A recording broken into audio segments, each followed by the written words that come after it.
parents, terima kasih sudah klik video ini. Jangan lupa subscribe, like, komen, dan follow Instagram parenting.hub ya. Happy watching parents!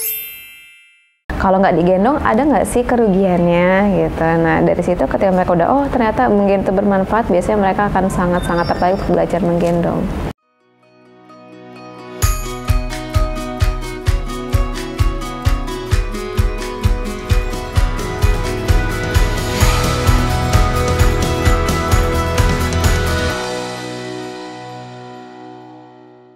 Halo, aku Zahra Khaira. Aku adalah seorang baby wearing consultant and educator.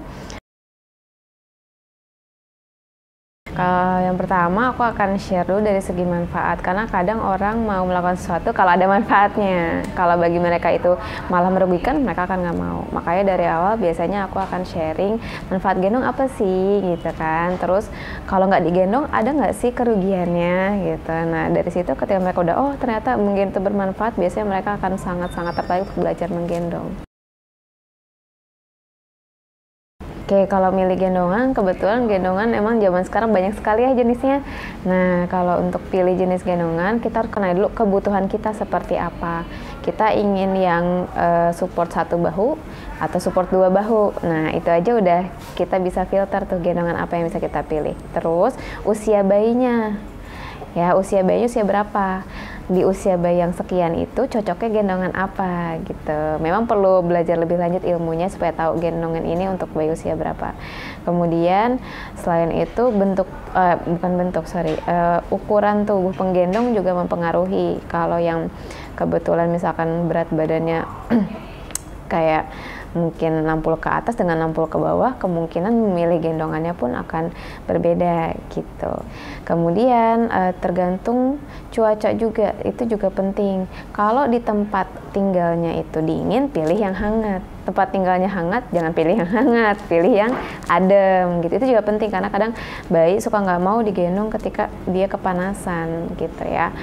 Kemudian pastikan juga kita mau digunakannya jangka waktunya seperti apa. Misal mau dipakai cuman 30 menit, 1 jam, atau mau untuk 5 jam, itu pilihan gendongannya akan sangat berbeda.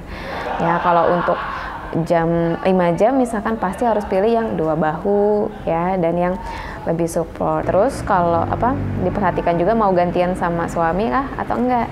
Kalau mau gantian sama suami, cari yang bisa dipakai dua-duanya. Kalau enggak ya udah, gimana kita. Termasuk motif biasanya ya kan, karena suami biasanya maunya warnanya yang maskulin gitu. Sebenarnya menggendong sambil menyusui itu bisa dilakukan dengan aman, tapi kita harus tahu poin-poinnya. Ya, contoh kalau bayi masih newborn, kita masih belajar menyusui, itu diutamakan belajar menyusui posisinya diam, maksudnya bisa duduk, bisa tiduran. Kenapa? Karena menyusuinya aja masih belajar, ya kan? Jadi kita harus bisa menyusui dengan bukan jago ya istilahnya. Jadi kita udah lancar dulu nyusuinnya, udah nggak ada masalah nyusuinnya, udah bisa, baru kita bisa mulai nyusuin sambil gendong. Karena itu 2 skill berbeda. Kalau kita pelajarinya berbarengan, nyusuinnya belum bisa, gendongnya juga pasti masih belajar karena anaknya masih newborn gitu kan. Jadi agak nih. Nah, jadi satu syaratnya nyusuinnya harus sudah lancar. Yang kedua, gendongnya juga harus sudah lancar. Kalau gendongnya masih belajar juga ya sama, gendongnya masih belajar, ntar nyusuinnya kagok gitu. Kalau nyusuin udah lancar, gendongnya juga udah bisa mulai di-combine ya, bisa dikomunikasikan, tergantung tapi usianya. Kalau misalkan usianya kepala belum tegak, masih kecil, kayak misalnya nih dia 3 bulanan, bisa dia gendong posisi tiduran sambil disusuin, bisa ya. Yang penting perhatikan jalan nafasnya harus aman. Nah, tapi kalau dia udah kayak 6 bulan ke atas udah bisa duduk, dia sebenarnya bisa posisi dia sambil duduk di gendongan, terus nyusuk ke payudara gitu bisa. Terus kalau lagi gendong sambil nyusuin, tapi jangan digoyang-goyang gitu, karena kadang suka ada ibu yang nggak sadar goyang-goyang. Itu kan coba deh kita minum, gitu, nggak enak kan, takut keselak. Jadi meskipun sambil gendong, usahakan minimalisir goyangan gitu, kira-kira. Halo, aku Zahra Khaira. Yuk share your real life story of parenting di Parenting Hub.